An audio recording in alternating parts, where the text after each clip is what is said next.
All right. I think we are live here. Laszlo, great to see you. Great to be here. Why don't we go ahead and get started, everyone? Welcome, everyone. Today, we're diving into a topic that's creating tension and opportunity across global teams: AI and translation and localization. But first, let me introduce our guest, Laszlo K. Varga. Laszlo is the head of research and a senior consultant at Nimdzi Insights, a true data-driven storyteller. With over a decade in the localization world, he dives deep into language technology, AI, and market trends to uncover what makes teams and businesses click. Laszlo loves helping people see patterns, spot possibilities, and making smart moves to win the game. So, across every business function, the C-suite is demanding that AI be implemented. In our world, that sometimes comes in the form of, well, why not just use GPT for translation? But as many of you know, translation isn't about just replacing words. It's about quality, control, brand voice, security, and efficiency. And the stakes couldn't be higher today. With a recent MIT study showing that 95% of enterprise AI projects are failing.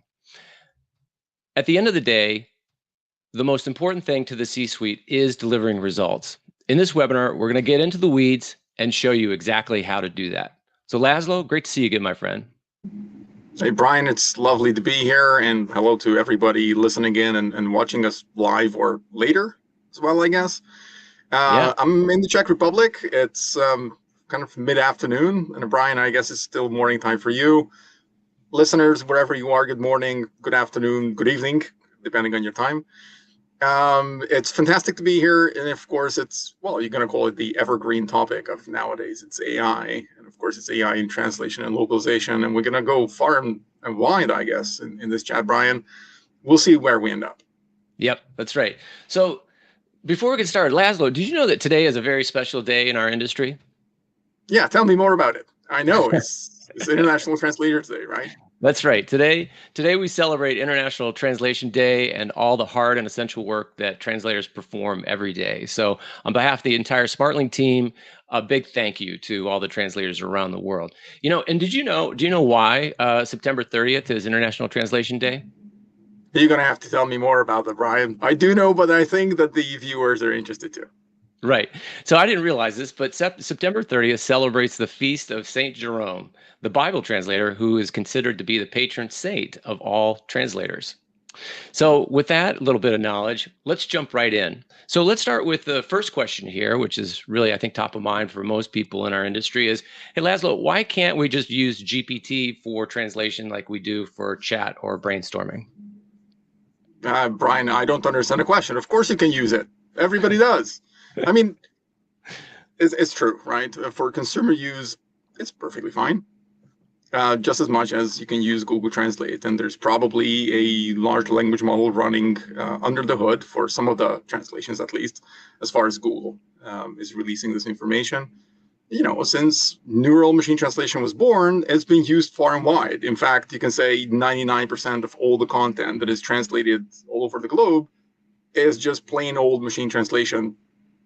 Right now, more of it is being done by large language models than ever before. And there's a lot of effort going into their development. So yeah, they're being used, ChatGPT included. But ChatGPT it's what it is. It's a chat interface to a large language model. And really, it's not trained to translate. It's trained for a whole lot of things that you can do through chatting. And OpenAI, actually it was last week, I think, when they released their report on what ChatGPT is used for. I think it was 4.5% of the chats were translation related, which is actually not a small number at all, considering that the language industry is roughly $71 billion industry. 4% of all chat translation, that's fantastic, you would say. But this is not how companies, enterprises, international organizations translate. They don't take a piece of content that is designed to be on the web or in a marketing campaign, and they say, hey, I'm going to throw it into ChatGPT, copy paste, put it in there, get it out. And there are various reasons for that, of course. Number one, you don't want to do that manual work. And you don't want to do it not even once, but at scale, you never want to do it, right? And the second thing is, well, still, ChatGPT can translate. At least the output looks like it's translation. It also might add some explanation. I hope you like this translation. Let me know if I can help with anything else. That's not what you need when you're looking to translate to a website, for example, upfront. But hey, there are tools that are designed to actually support translation directly. And those will probably provide you fewer errors. They're more geared towards accepting linguistic assets and the typical workflows that we used. I think we're going to talk about a little bit.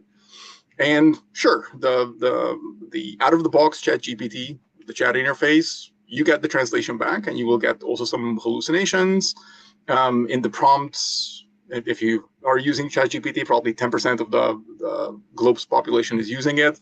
You go through the chat and it remembers everything that was said before. It will start hallucinating more and more. I mean, if you use just one chat window, it's going to do great in the morning and bad in the afternoon. That's what it is. It's just the context that you fill the large language model within the chat interface. That's what happens. But enterprises, this is not what they do. They use a platform in which they integrate a machine translation engine, neural machine translation, or large language model, and then they do at-scale large translation workflows. And of course, those workflows are really what matter. I mean, if you can imagine a company that uses only one platform in which all the content is, and you could just plug in a machine translation model, and then, hey, it looks like it's done. It looks translated. But how do you know if it really is, if it hasn't made any major mistakes? If all the, whatever it is, the HTML tags are intact for all those website translation nerds, and all the rest of it, how does it get propagated into other systems? And then the next thing is, of course, no one enterprise has only one system in which they have content. They have various ones, right? Different departments use different pieces of software, platform, in the cloud, on-premise. This all need to be orchestrated, architected together to provide an actual seamless experience. And then you're going to ask, yeah, where do you plug in the human to verify, validate, correct? That requires something more than just throwing text into ChatGPT and say, yeah, give me this back in Hungarian. I'm Hungarian. Give it back to me in Hungarian and whatever, Greek and Spanish, and then we're done. Yeah, I think that's right. It's really interesting today. If you think about the analogy, I think that there's so much pressure from the C-suite to use AI, and all people in the C-suite have familiarity with using GPT, and it feels like magic, and it is to some degree magic, right? The way that it works, and so they assume, okay, this is how we can use this to translate. And the reality of the matter is that as we're working our way through this technology infrastructure curve, right? It started out kind of like back in the commercialization of the internet, right? There was this internet. There was no tools yet. There was no products that you would use to actually utilize the internet. You had to build them all yourself, right? And we're going through that process right now. We've got this new foundational technology, this new infrastructure, large language models with not a lot of purpose-built tools yet to actually utilize that. So people were trying to build them on their own. I think that's really what's happening out there. And I think if you think about the natural evolution of a new technology, it goes through that infrastructure portion, which we are beginning to work our way out of. Now the next set of innovation is going to be around tools, right, to solve certain problems and to utilize this new technology. And then we're beginning to move into the next level, which is now where there are purpose-built AI applications, right, that actually do something with that technology. And that's where we are, and it's just beginning to evolve out in the field. But yeah, to your point, we've done benchmarking, and even the most advanced LLMs still produce twice the errors that MT does. So that doesn't solve the problem. LLMs aren't trained on your brand, voice, style, guide, and terminology, for example, or that needs to be done to make it do that work. And most importantly, they need to be integrated into your application stack, right? That's where the vast majority of cost, time, and effort is actually in that ingestion and repopulation of content into your host system. So those are some of the reasons why we can't just use GPT for translation like we do for chat or brainstorming, but it is a very, very powerful tool. So maybe we transition over to talk a little bit about how top performing companies are actually using AI for translation today. Good question, Brian. And look, I mean, it was only early last year, I think, when it was I think it was Reddit's CEO who said, machine translation is a game changer in the sense it helps them reach new users. But they didn't use machine translation for years, even though it has been available all that time. And the reason why it suddenly came into the view of the CEO is, of course, because of ChatGPT and large language models, right? The new wave of AI. Just using the large language model to translate is not much of an innovation on top of machine translation engines, the custom-made ones, the neural ones that we have been using in our industry for a long time at first glance. The trick is that large language models can do a whole lot more than translation, even those that are geared for translation as such. Right? And you can not only say, hey, go ahead and translate this and give it back to me in 20 languages and 20 different formats and files and what have you. But you can also actually ask it to do various things. Check its own translation. Tell me if the translation is good or bad. You can do it on a, yes or no, it's great or bad. Or at least filter out the really bad initial translations that you can send for post editing, or ask another engine to retranslate it into a different version. Or you can ask it to do the post editing itself, or you can ask it to, I don't know, mine the terms, or to optimize the source content, remove gender bias, inject terminology. There is other use cases that are emerging in the industry that previously were just not really possible before AI, at least not at scale. Or if you did them, you still had a lot of manual work to complete. Now, fair to say, large language models, AI can do a lot of things. It doesn't mean that they do it 100% right all the time, right? And this is exactly where the complexity that every company that is implementing AI is facing.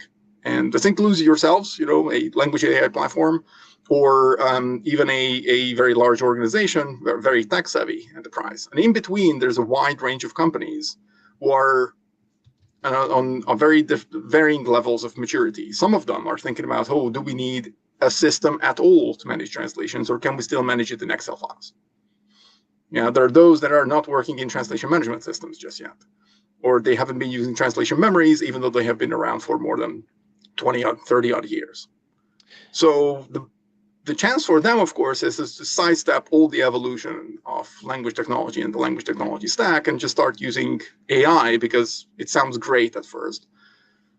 And then the most mature companies, top performing ones, they will say, we need to think about this deeper, right? And it comes, we can do various things. One of them you can do is do what machine translation engines have been doing, translate. Do kind of additional things related to translation, or you can create whole new use cases that previously was just not possible. It's very similar to how we love saying that machine translation is the alternative to no translation whatsoever. And now suddenly large language models bring AI as the alternative to not doing the work in the first place. There's so many use cases which are now possible that previously just were not feasible financially or human resources wise, and et cetera. And what most of the mature companies are looking for is use a purpose-built solution, right, that can consume the company-specific, brand voice-specific, content and context-specific instructions, language assets, glossaries, style guides, and all of those. By the way, they also need to be custom tailored to be digestible by the machines. You can't just throw the style guide that was created for humans into an AI model because it will probably get confused over it. It's way too long. Or at least better to create little bullet points and very concise and very straightforward style guides that the machines can use. And then, you want to make sure that whatever you get out of the machine after translation, you want to put some guardrails around it, right? You want to check for those hallucinations and biases that everybody in the AI world talks about. Hallucinations are going up or down. The percent of hallucinations, it depends on the model. Over time, there's the expectation that they will, the proportion will shrink, but they will not going to go away. Hallucinations are, for example, one of those things that are kind of inherent to this new wave of AI. Because they're generative, they need to be a certain level creative, the way the architecture works. Creativity kind of goes hand in hand with hallucinations. But you don't want hallucinations in your translations, right? So you need your platform, your integrations, your system, your workflows to mitigate that risk of, hey, it's just going to blurt out a bunch of things that are not related to the translation in the first place. And then, sure, you want to increase the efficiency, right? Everybody's eyeing with, can we replace altogether the entire model where humans are involved at all? And the current answer is by far not. Actually, the current answer is, of course, yes, for 90% of your content or 95% of the content. And then there's all the rest of the content, which is the high profile, high risk, high value, where you do not want to make mistakes, where you do want to carry your brand voice because you want to elicit an emotional response from the reader, viewer, listener, right? Translation is typically text on text, but you can, with large language models, AI platforms, you can also integrate already some alternative or other modalities as well, such as speech or images. And of course, a proper platform, whatever is built, you want to make sure that on the click of a button, you essentially get access to a human, an expert that will say, yes, that's good. No, that's bad. This needs to be revised, retranslated, corrected, or no, these are all fine. Let's go ahead. The challenge, of course, still in the AI world is, great, the machine made some mistake, we correct it. I would love to challenge back, even yourselves at Smartling, to say, what do you do on the learning side of things? How does it learn from the little corrections that every translator makes in the system, or post-editor, or linguist, or language expert? How does the model learn from it? Will it make the same mistake again or not? This is an unsolved challenge, an unsolved problem on a miniature scale. Large scales, of course, many things can be done through prompting and fine-tuning and RAG and all these very, at first, complex looking, but relatively implementable technologies or pieces of technology. But to be honest, without language expert, you can't create an expert language tool. And without the language experts, the expert language tools in our current age are just not going to deliver the whatever 98 or 100% result that executive would expect for high value content. Yeah, no, I think that's right. And what's remarkable to me today about the advent of AI and the impact, right, is not just its impact on the translation itself, right? So, but it's about creating that agentic workflow that automates the entire translation process. So we keep looking for ways of, where are the bottlenecks in the translation process, and where can we automate those things using AI by creating specific agents that perform specific tasks. And that, to me, is the really pretty remarkable part about what we're able to do, right? So, automating workflows, creating custom trained engines that utilize adaptive AI translation, your linguistic assets like translation memory, glossary, style guide, post-editing, QA, and as you mentioned, really importantly, hallucination detection and mitigation, right? So checking that source content, and once you've translated into 50 plus languages, what did you do? What does it say? Did it hallucinate? And oftentimes it does. And so being able to not only detect that, but mitigate that is super important. And then, as you mentioned, determining through scoring whether or not a human is involved, right? So these strings have passed the AI test, they're good to go, and these ones need to have a look. And you mentioned something interesting around training, right? So all of this data then is being captured, and we're able to use it then to turn around and train the models to improve them for our customers. So, I think, we were looking at this the other day and talked a little bit about it a few weeks ago, but it's pretty remarkable when we go back and we measure our customers, because of the innovation of AI translation, the impact it's had. Our customers have been able to essentially nearly 3x the content that they're able to translate, that they do translate, at roughly a 60% lower cost per word, which is remarkable. And that's all being done on aggregate 4 times faster than traditional translation, and that time has come down by about 55% in the last 24 months, and roughly a 30% improvement in quality. So it's, to me, that amount of outcome in such a short period of time is amazingly transformative for our industry. It's hard to disagree with that, right? I mean, the expert buyers, localization program or project managers, they would of course be keenly keeping an eye on those statistics, right? And it is, in a sense, it's amazing what machines can achieve nowadays with rule-based automation, orchestration, or even with some level agentic systems, with some percentage of reliability. And you still need the human to govern, to orchestrate, to open the black box wherever possible. I mean, AI is not debuggable as such. but you want to make sure that you create the right environment in the platform that you're using. Yeah. At the same time, of course, there are many risks that are associated with using large language models for translation, at least when it's used on its own, right? In an expert system, you probably want those guardrails to be active. That will prevent or mitigate some of those risks. Yeah, let's talk a little bit about that. What are some of the risks of using, say, raw LLM output without a platform or post editing? So operationally, we already mentioned some of them, right? It's hallucinations, it's bias, it's mistranslations or omitted translations, or even very simply put, no translation. Sometimes the large language model will not return anything. 1 in 1,000 times, perhaps, but if you're doing it at scale, that's a large enough number, right? And that's the operational kind of error or risk that you're running. The outcome, of course, is if you just use a pure large language model translation or machine translation is a lot more than that. And this is where, beyond the expert buyers, the C-level executives will also pick their heads up and say, hey, what did you say? If we're not doing this right, then our brand is at risk. Our customer engagement is at risk. Our products are going to get shipped later. We're missing out on revenue. Our brand trust is eroding. Those are horrible, horrible outcomes, which are seen as risks, even at C-level, and they want to be mitigated, of course. And the right way, typically, the expert localization buyers will want to position themselves is partly this. We help mitigate this risk, right? This is exactly what they do with the right language experts, with the right organizational maturity, the execution level, and using a fair and square language AI platform that will actually do the work.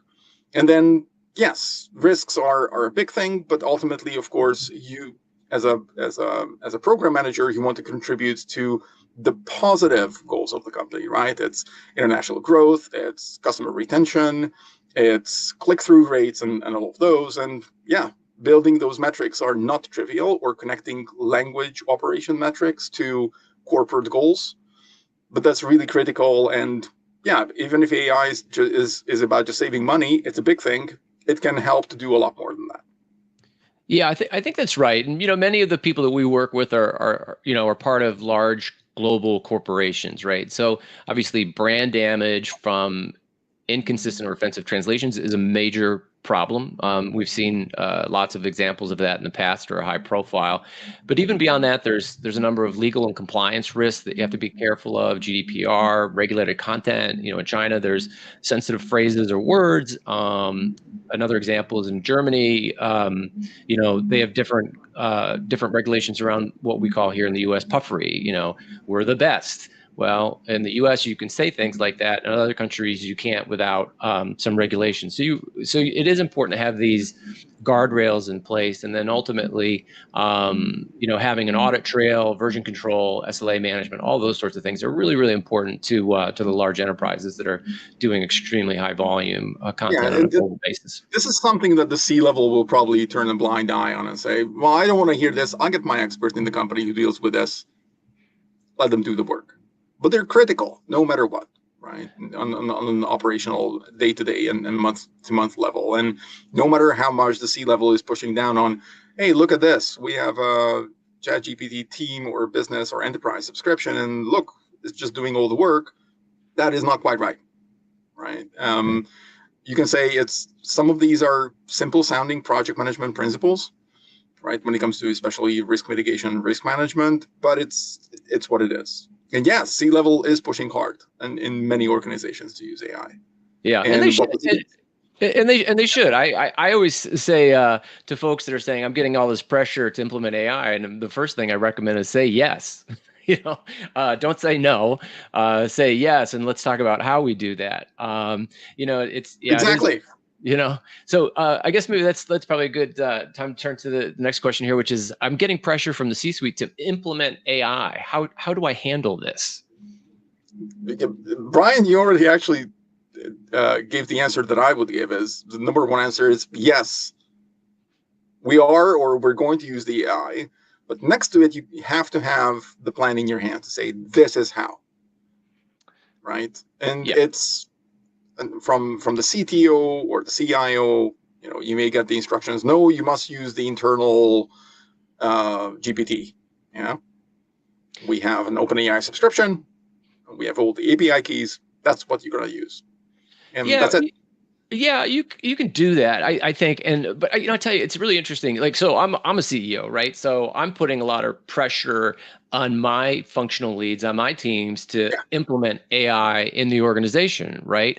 And I will tell you this: is so as a CEO, I care a lot less about how you do it. I just care that you are doing it and you're getting results. Okay, so. Yeah, I'm going to put forth the argument, though. If you ask the CEO of almost any company and say, okay, by now a great majority of the companies have some software component in their products or services, right? Imagine, and nowadays many of the large language models or big AI tools, they are geared towards software coding, maybe even more than for translation. Let's just face that as a fact, right? Yeah, for sure. Although some of them are more specific to our world, but the majority would be looking at software development. And if you ask a CEO or a CTO to say, if you were given a choice, and you do have the choice, to use Copilot or vanilla ChatGPT for assisting software coding as a Copilot, or do you want to use a specific tool, Codex, Cursor, Lovable, whatever it is? The answer would be unanimously the expert system. But then you also can ask the question, dear CTO, do you want your HR colleagues to review the code that is coming out of Lovable? Or do you want your software developers, your experts, to review the code? And the answer would again be unanimous. Of course, I don't want anybody, a layman, touching the code that is coming out from the AI system. It does need to be reviewed. It does need to be vetted. It does need to be corrected, maybe refactored, whatever it is that needs to be done with it. I want my experts to do that. And it's exactly the same logic for the language world, right? You want to use a language tailored AI solution, and you want to use language experts to use that. There are specific risks to that, at least on a global level. If only experts are needed, where do the juniors come into the play, right? It's a big question that the industry somewhere needs to start answering really soon.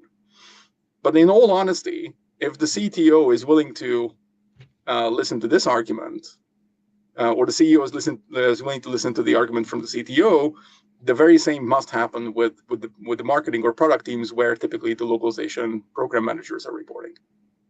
Yeah. It's really interesting. So remember earlier when we were doing the intro, I cited that MIT study where 95% of enterprise AI projects fail. We were one of those, and I was the cause of it. As I was pushing AI everywhere in the organization, I was getting frustrated that we weren't rolling out AI. Basically a chat bot in our customer service department, right? Because I know how I like to get answers. I'd rather, ask a chat bot and see if I can get the right answer, have a discussion with it. If I can, great, I'm done. If not, then I go to the human. Well, I got frustrated and I asked my engineering team, I'm like, hey, can't we just integrate GPT into, Zendesk and into our help center and just get it to do what we needed to do there? And they said, sure, of course, we can do that. And we spent 90 days horsing around with that. And it never quite worked. How did it go? How did it go? It went terrible. I managed to frustrate my product team, my engineering, my customer experience team, and wasted a lot of time and energy doing that. When along comes, we're an intercom customer, and they rolled out a solution that does exactly that. It's a fit for purpose AI agent called Finn. And we plugged that thing right in, trained it on our content, and it works amazing, right? And I'm like, there, done, right? So that was it may look like large language models and these generic general purpose tools, but they are not that hard to customize for specific use cases, at least for simple sounding use cases. And then there are those use cases like language and translation where there's no simple right or wrong answer, right? And so some of that needs to be continuously monitored and tailored, and the prompts need to be refined, and the underlying models change, and you need to do a whole bunch of new kind of linguistic or language engineering kind of work that previously didn't exist. It's true, and many, of course, even in the localization world, they're kind of scared of it to say, I need to learn new things again. That's unbelievable, right? Yeah. And there are those cases when you need to do it on your own. This is the DIY stuff, because yes, there might be some concerns from the IT or the legal teams, or the use case is really so tiny that there are no, prepackaged solutions available, but you still want to use AI because it's a big pain in the neck for you and for your team. But for the majority of use cases, yeah, probably somebody's going to figure it out, or somebody already has. Yeah, I think this is the period of time. This is the this sort of natural evolution of technology that we're in right now. I think there's a bunch of really great fit for purpose AI applications that are beginning to roll out. You think about Fin, you think about Cursor, Windsurf, Lovable, Perplexity. You think about Harvey for law, and there's a number of fit for purpose AI companies in translation localization. That's their job to create AI translation solutions that you can plug in and deliver the results that C-suite's looking for. But just to be on the safe side, these tools are not done. None of those that you have mentioned, they're not finished, right? The development keeps ongoing, and not just for adding new features, but to keep refining the existing solutions as well. Because let's face it, you can do one of two things with AI. It helps do some of the work, or it does all the work. And right now, we're not in the second phase yet. Yeah, whenever super intelligence or whatever you want to call it, right? Skynet, when that comes, we can all lie back unhappily and say, I have nothing to do. Until then, these tools will keep evolving to help primarily with efficiency and productivity. And in many cases, they produce good enough stuff if they're, again, the proper language platform created by experts and maintained by experts. But at the same time, for productivity, they're only going to get better, these tools. Let's face it. How fast, that depends, and you need to keep monitoring them and understanding what changes within them. Because again, most of the foundational models, they're not made for translation. So the changes that happen within those foundation tools, they're not always for the benefit of translation. That's what it is.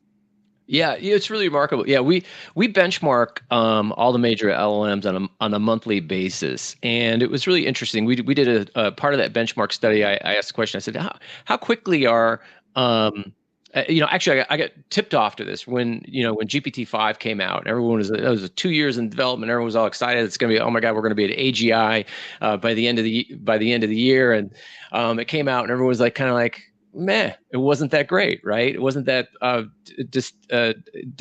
differentiated. So I actually asked the team. I'm like, let's go back in time. Let's look at the quality of translation. So measuring large language model evolutions specifically to see, hey, how much better is this translating than the previous model? And what was really interesting to see was that each subsequent model release, the translation quality improved, okay, but at a demonstrably slower rate. So in other words, this curve is starting to bend and flatten out, which I thought was really fascinating. And we see that. So today, when, we're kind of staying there thinking, okay, when is the singularity going to occur? When, AI is as good as a human for translation, that that date is getting pushed out, I think, in all reality. Even the AI world agrees that GPT-5 it's a small step. It's a step, but it's not a new revolution like GPT-4 was compared to GPT 3.5. Right? That's right. And to be fair and square, that kind of means, yes, the additional gains in AI are kind of flattening out. It means slowing down the progress. No, it just means that there is a limit that can kind of be reached with it. And yeah, maybe we are getting closer to it until, again, a new architecture, a completely new fundamental model will come out. And that's kind of always how it happened in the language industry. The really impactful innovations in our industry actually didn't come from the industry itself. Like, nobody in the language industry invented the neural machine translation engine, right? That was Google. Nobody in the language industry invented large language models, right? That was Google and OpenAI. And yeah, whatever's the next one, we're not going to invent it. Our job is to make them work. Yeah, that's actually a tremendous point. We often talk about future proofing for our customers. Ask us to future proof these things, and that's largely the way we think about it, right? So, if we were a machine translation company, right? I'd be sweating bullets right now because of large language coming up next. And then something's going to happen in the next 24, 36 months that's going to make those things go, be antiquated, right? So we think about future-proofing our customers this way, and that we're always able to provide for them that tool set that enables them to use the best and latest technology when it comes to this type of thing. And somebody else said, it was not me who came up with this. I wish I could credit myself, and I'm not sure who it was who said, if the progress of AI stopped right now, it would still take us years to figure out how to implement AI properly in the workflows wherever we're looking for them. That includes localization as well, right? Yep. Ever since GPT-4, there have been so many experiments running on all these various use cases and just new ones popping up. But the arguments around, which model to use, in which cases, for which languages, for which workflows, or is it RAG? Is it translation memory? Is it, are you supposed to do quality estimation before or after post-editing? These are all minute and operational sounding questions, but they're actually really important because AI, the current wave of AI, works differently than neural machine translation. When you press the button, and for this segment, you got back a similar segment in a different language, good or bad, right? On a grayscale and all of that. And now we have all these very complex stuff that we try to fit into existing workflows. There's a reason why we try to do that, by the way. Why hasn't anybody really reinvented localization with the use of AI? That's primarily because of corporate complexity and inertia. I mean, just because of Gen AI, nobody's going to throw out their CRM. Nobody's going to throw out their web content management. Nobody's going to throw out their personal information management system, their digital asset management, and all of that. Those all stayed. Yeah. That's the reason why, in the language industry, translation management systems integrated AI. Now they are the ones that are being used, connected to similar systems in new ways and new fashions. Always new technology has new complexities. We in the industry are here to make those simple, to help solve the complexity for our clients. It's really interesting. You just actually made me think of something that I hadn't thought of, which was, when we think about when we think about what our customers care about, right, which is automation, cost, quality, speed, right, those things. When you heard me talk a little bit earlier about talking about when we look at it, our customers have been able to 3x the amount of content translated, 60% lower cost per word, 4x faster, and 30% better quality, right? So I said those things. And I was thinking about what you were saying. And as I was thinking about that, I realized that, that's not because 5.0 is better than 3.5. Okay. You don't get that from that. It's really about all of the pieces that go into that from an AI translation perspective, right? So I sign up for that 100%. Right? I mean, that's super interesting. It's just that, like, the incremental between 3.5 and 5 is not that much. It's when we look at the entire workflow of translation, and then we're using AI to make it more efficient, to automate it. That's where you're getting the bang for the buck. 100%. And this, service and technology providers alike are going after the same holy grail, essentially, to say, how do we do this at scale to increase efficiency and productivity? Because just because the model can translate with whatever 1.5 comment score better than the previous model, that didn't do that much. Right. No, that's it's not the way you're automating, integrating, the way you're connecting the systems together.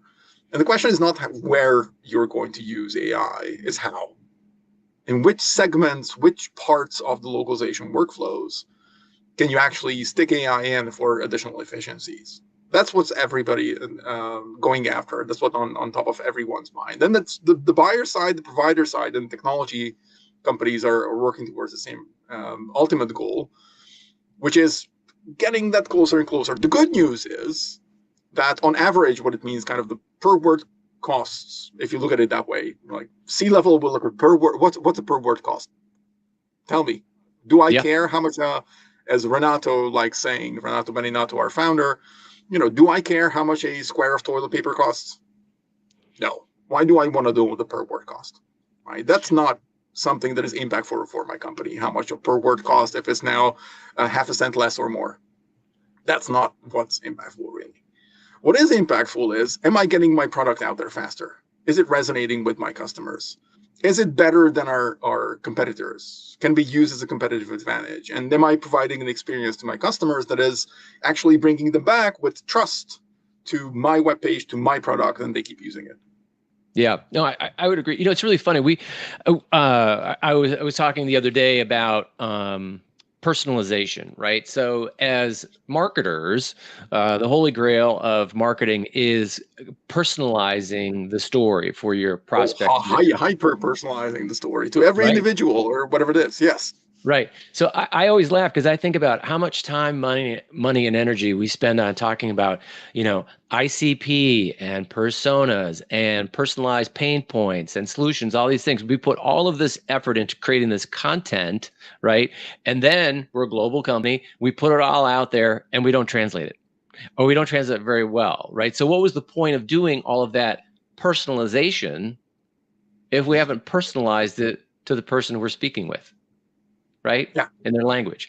So to me, But then so some of those arguments will come back and say, hey, we put it on our web. You can go to your Google Translate button in your browser, whichever browser you use, done is translated. Why would you want to do that?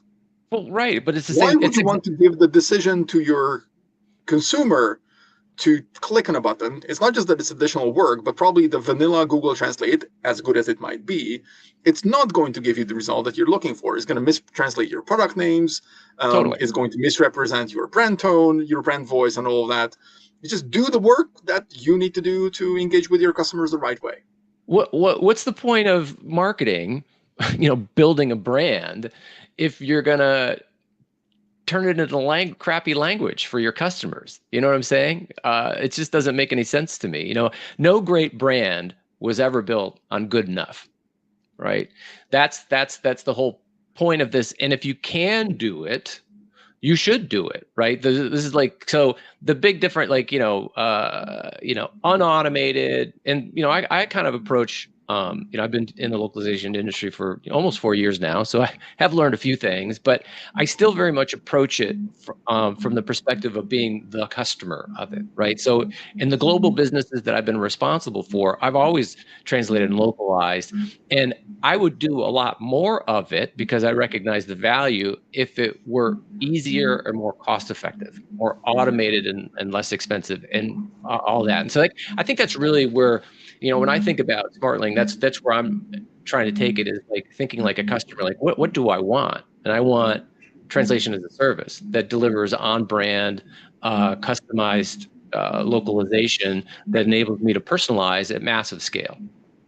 And to be fair and square, again, clients don't want to buy translation. Clients want to buy customers. That's the bottom line. It's what it is. And of course, we at Nimdzi, we do the research. We talk to customers. We understand their challenges. We publish a lot of that stuff under Lessons in Localization. Or earlier this year, we published the What Buyers Really Want article. Literally, these challenges and concerns that localization leaders have. We also do a lot of consulting with them and for them, building, rebuilding, modernizing their localization programs. But one of the first questions that comes from every single conversation is, how do others do it? Right?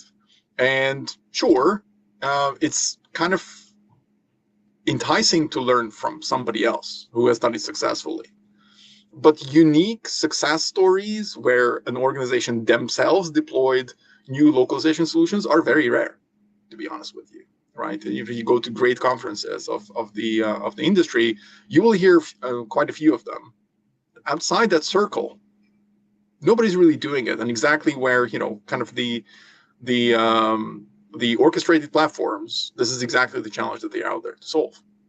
So you don't need to reinvent the wheel, right?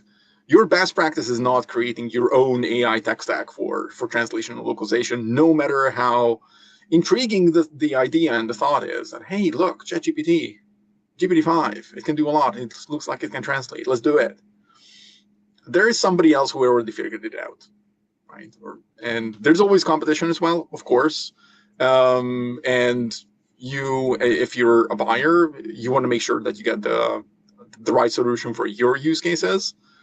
And some of those use cases will be very unique to you. And you will want to think about, okay, I want to do this. I don't want to rely on a third party. I don't even need an external consultant. I have my IT team, but I don't have budget. What do I do now? Some of those challenges are really right there, right? I'm being pushed to use AI, but I'm not allowed to do it the right way. Or I don't have the budget for it. Or I don't understand how data works for my custom AI solution, whatever that small piece might be. Yeah, the bread and butter. Yeah. The budget conversation I always think is an interesting one where you say, well, I've got an IT team.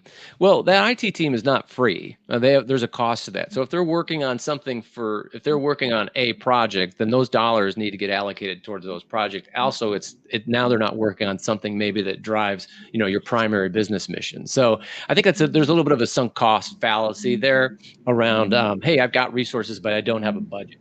I think you need to be looking at, and this is the way we think about it. I have obviously quite a significant IT team.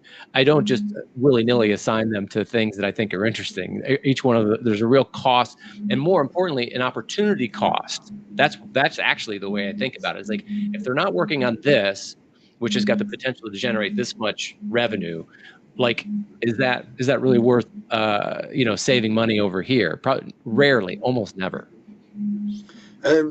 Yes, I would have to agree with that. And we consulted with one of our enterprise clients who said, look, the IT team created this custom large language model for the company, right? It's our own. We're hosting it privately. It can translate. We're being told that we need to use it for translation. And then we told them, well, sure. Now you need to figure out to create the interfaces for your language prompt engineering. You need to create your data pipelines. You need to create your custom language assets that is ready for the model. Now you need to connect it also to your translation management system. You need to create a feedback loop. You need to give all these instructions and directions to your own IT team. Sure, you can do a lot of things from scratch, of course. The question is it worth it? Is there ROI in it?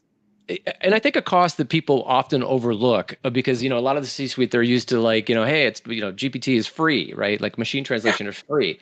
Well, it's let's face it, it basically is. Well, not really. If you pay $10 for 1 million words, that's for free. We do to do on brand contextual translation, right? Input, output. Now you're talking not just it looks translated, but it's actually translated. Yeah, right. That will come at a cost. Yeah, that we actually, Brian, you guys are doing this. What does it actually take to build a model like that from a technology expert perspective? I mean, I understand a lot of it, of course, and I'm curious about technology and all of that. What does it take on your end when you're creating your client solutions? Yeah. What's under the hood? That's a great question. So, Smartling, this is what we do, right? So we lead technology innovations for translation localization. We've been doing it for over a decade. We have hundreds of localization professionals who wake up every day with a mission to help our customers grow their businesses faster. We translate over 7 billion words annually, and we're probably one of the fastest growing companies in this space. But you make a lot of investment into the tech that you're doing, right? Yeah, I mean, we have hundreds of employees that are doing this. We have over 3,300 production releases per year. We have a full R&D team. We have a full engineering, product, etc. Teams that do all this. Someone asked me the other day, how much do you think it would cost to build to DIY a translation solution? And I thought about that, and I kind of looked at it and said, okay, if I had an existing infrastructure, IT team, and all this kind of stuff that I kind of got for, I'm using my air quotes, free, or was available to me, how much would it actually cost? And I'm going to say it's going to cost between $500,000 and $1 million. That's for a given client, right? Just for an enterprise to build out something that will translate, that will perform some translation function. Let me break that down for you a little bit. I mean, you're going to need full stack engineering. You're going to need integration engineers. Our customers integrate to like average 30 different instances within their brownfield tech stack. You're going to need data scientists. You're going to need some form of a computational linguist, and you're going to need QA resources to validate and train what you just did. So, it's relatively easy to vibe code a solution, right? That'll kind of get you, 70, 80%, right? It'll work. You can integrate with an API to an LLM and do all that. But then the real work begins. I love to tell the story. If you have kids, you probably read the book. If you give a mouse a cookie, as soon as you build something, the next second, you're going to start getting messages in Slack. Hey, this is great, but I need to do this, that, the other thing. This isn't working the proper way, yada, yada, yada. So the real work is actually hardening a solution like that and actually making it work. So if you think an MVP is just an MVP. It's an MVP, right? So let's say it costs $1 million to build this thing in the first place. It's going to cost you about that much to continue to maintain and build it and keep up with the other companies in the industry that this is what they wake up in the morning to go do professionally.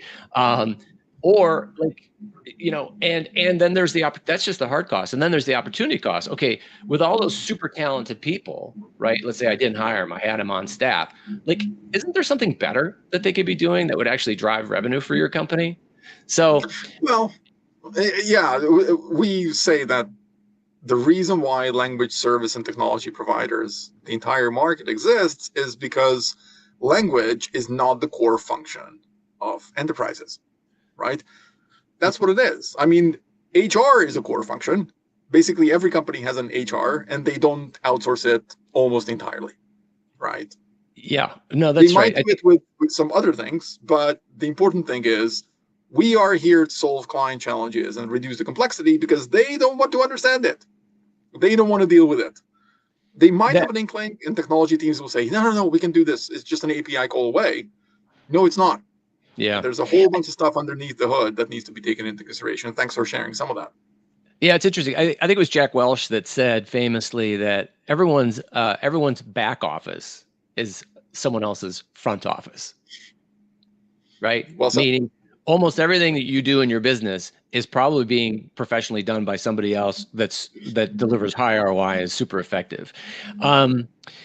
I want to turn to, we're starting to get into, we're starting to wind down in time here, and we've got a couple questions coming in. I think people will send some more in. One question that came in here, Laszlo, I'll give it to you, and I'm happy to chime in too, is how does your team support brand guidelines and tone for customers? Do you have any recommendations there? That would be your question, I think, Brian, but I think what you're primarily looking for is getting the collaboration on the client side or with the client side stakeholders to understand really what is it that they're trying to do. And the language expert on provider or service or technology provider side to liaise very closely to achieve the corporate goals, not just creating the brand guidelines and tones, but going one step beyond that. Why are you trying to do this? What are you trying to achieve? Or is the business goal that is in front of your eyes when you're saying, we want to maintain the corporate tone, right? And then, yes, there is a lot of technology that can support this, but again, you need to, on demand, you need to have the human expert available to correct the mistakes or verify, or at least regularly go back and check if the system will still work next month. Yeah, it's an ongoing thing. I tell you, the addition of AI or the availability of AI to this solution within our business has been completely transformative, right? So we've had the concept of translation memory, glossary, style guide, right? But those were relatively static, unintegrated sort of things. Now we're building these custom trained models for our customers that utilize linguistic assets like translation memory, adaptive translation memory, glossary, style guides, tone of voice, etc., and all engineered within this large language model, which dramatically improves the efficiency of that solution and the scalability of it. And it's a constant effort. We're constantly working with our customers as their guidelines change, right? Their glossary changes, keeping all that stuff up to date, clean, and fresh is kind of an ongoing project. But it really does deliver pretty remarkable results. trying to see if there's any other questions. So Laszlo, one of the questions here is, should I build or should I buy? Oh, yeah, the big question of the day, right? And I guess the simple answer is, if it's bread and butter, if you're a buyer, right, a localization program manager, director, or similar, or even a marketing manager or a product director, you're going to think, okay, I need stuff to be translated and then published, or within the product or on the website, or whatever it is. Somebody must have figured this out, because there are experts who have been working on this for years. For the bread and butter stuff, which is the day-to-day, same thing next day, and it's probably going to be the same next week and next month as well, you don't want to build your own solution probably. There's no reason for you to dig into the nitty-gritty and honestly sometimes dirty details of all the localization tags and XLIFs and what have yous. But yeah, there will be plenty of cases where you want to think, I have a specific use case in mind that is not covered by my language AI solution. You can do one of two things, right? You go to your provider and say, hey, I need this. This is what it's going to do for me, or what I need it to do. This is the impact it's going to have. What can you do? The second thing you can do is you go to your IT team and say, hey, here's what I need. Here's my business case for it. Let's build it. And you're going to get put into a long pipeline where localization is often not the prime priority. Let's face it. If you're a buyer and listening and you're in the better situation, fantastic. You're probably ahead of the curve. And in all honesty, yes, for minute use cases that require little on-premise solutions with AI or orchestration, you want your engineers to be able to support with that. For the vast majority of localization and translation related use cases, translation, quality estimation, even automated post-editing orchestration, I would recommend that you find a reliable and, most importantly, an innovative partner. It's not just that you want a currently modern solution. You want a provider that will probably stay ahead of the innovation curve for the future as well. Yeah, I think to me, we're an AI technology company, right? And I try and outsource or partner wherever I can. My resources are so valuable. My engineering and product and R&D resources are so valuable, producing stuff that really creates value for organization. Wherever I can outsource, I do it. Like, I told you the example when we tried to do it with customer service. I didn't want to do that, and that ended up being a huge mistake, and probably cost us a lot of money from an opportunity cost perspective. So that was a good lesson to learn for me, and I'm learning lessons every day. There's another question here that just came in. Can you describe in one line why AI translation isn't right for B2C comms? Some thoughts. Oh no, AI translation is very good for B2C comms. For example, for user-generated content, right? Works perfectly because you don't really rely on that translation to drive user behavior that is critical for the corporate goals. As soon as you want that, again, emotional response elicited, you want that maintain the trust from your customers or build that trust with your potential customers. Then you don't want to rely on pure AI that is going to work, whatever it is, 93% of the time, and 7% of the time it leaves critical issues and mistakes there that very quickly through social media and attention economy erodes all that trust that you have been trying to build. Yeah, I think that's the big risk, especially B2C, because B2C gets picked up by social media like crazy. People go nuts. I mean, you just look at some of the, the disasters that happen in PR and marketing campaigns. You got to have some guardrails around that, in my opinion. Otherwise, you're just asking for trouble for peanuts. Like, you know what I mean? Like, are you you're picking up. As I like to say, you're picking up pennies in front of a steamroller. So, right, there we go. So in any case, we're about out of time. Laszlo from Nimdzi, I really want to thank you for being here with us. I thought it was a great conversation. It went by super fast. Really appreciate you being here with us today. And thanks for having me, Brian. Of course. And everyone, keep an eye out for details on our next session of AI Translation 101 coming later in October. We hope to see you there. Thanks so much. Bye all.